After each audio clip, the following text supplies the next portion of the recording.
मृगरुरु की कहानी बहुत प्राचीन समय की बात है। एक जंगल था। उस जंगल में मृगरुरु रहता था। उनकी प्रजाति बहुत कम ही देखने को मिलता था। वे बहुत सुंदर और आकर्षक दिखते थे। सुनहरे रंग के चमक और आंखें नीली दिखती, बहुत ही मोहक हिरण था। वे मृगरुरु मनुष्य के जैसे बोलता भी था। मृगरुरु जंगल में टहल रहा था। तभी अचानक किसी की आवाज आई।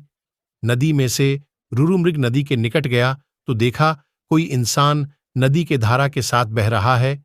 बिना सोचे वो मृग नदी में छलांग लगाता है और अपना पैर पकड़ने को बोलता है। वो इंसान उसके ऊपर बैठ जाता है।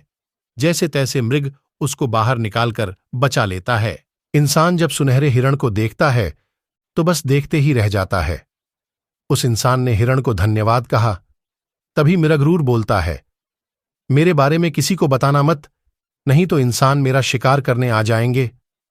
मृगरुरु की बातें सुनकर इंसान ने कहा, मैं किसी को नहीं बताऊंगा। इतना बोलकर वो अपने गांव चला जाता है। मगध राज्य की रानी सो रही थी और सपने में उसी रुरु मृग को देखती है। जैसे ही सपने से जगती है, राजा को बुलाकर बोलती है, मुझे वैसा हिरण चाहिए जैसा मैंने सपने में सुनहरा हिरण देखा।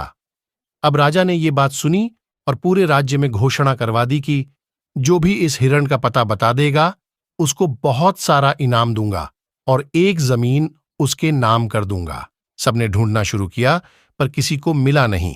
बात हर जगह फैल चुकी थी। अब उस आदमी को इस खबर के बारे में पता चलता है जिसको मृग ने डूबने से बचाया था। वो इंसान देर न करते हुए राजा के दरबार में पहुंचता है और राजा को बोलता है, मैं जानता हूं मृग के बारे में कहाँ रहता है। उस जंगल का रास्ता और उसके रहने का जगह भी मुझे पता है। राजा अपनी पूरी सेना तैयार करते हैं और उस जंगल की ओर निकल पड़ते हैं। थोड़ी देर में सभी वहां पहुंच जाते हैं। फिर उस हिरण को चारों तरफ घेर लेते हैं।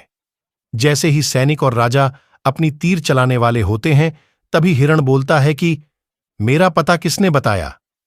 तभी राजा उस हिरण को बोलता देख अचंभित हो जाते हैं और उस आदमी की तरफ इशारा करते हैं जिसने उनको बताया था।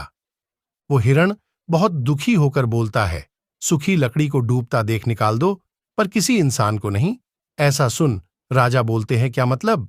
तब हिरण बोलता है, मैंने उस इंसान को मरने से बचाया था और सब भूलकर मुझे मारने आ गया। राजा ये बात सुनकर बहुत दुखी होते हैं और अपने सैनिकों से उस इंसान को मारने को बोलते हैं, लेकिन हिरण बोलता है, नहीं महाराज, मत मारो उसे। मैं उसकी तरह नहीं हूं, किसी को मरता हुआ देख पाऊं। राजा इतना करुणा देख उस हिरण के मन में बहुत प्रभावित होते हैं। मत मारो उसे, मैं उसकी तरह नहीं हूं, किसी को मरता हुआ देख पाऊं। राजा इतना करुणा देख उस हिरण के मन में बहुत प्रभावित होते हैं। ये जानवर इंसान की मदद करते हैं, तब भी हम इनको क्यों जान से मारते हैं? ऐसा सोचकर राजा उस हिरण को बोलते हैं, मैं तुम्हें नहीं मारूंगा, लेकिन तुम्हें मेरे महल में कुछ दिनों के लिए आकर रहना होगा और हमें अपनी सेवा करने का मौका दो।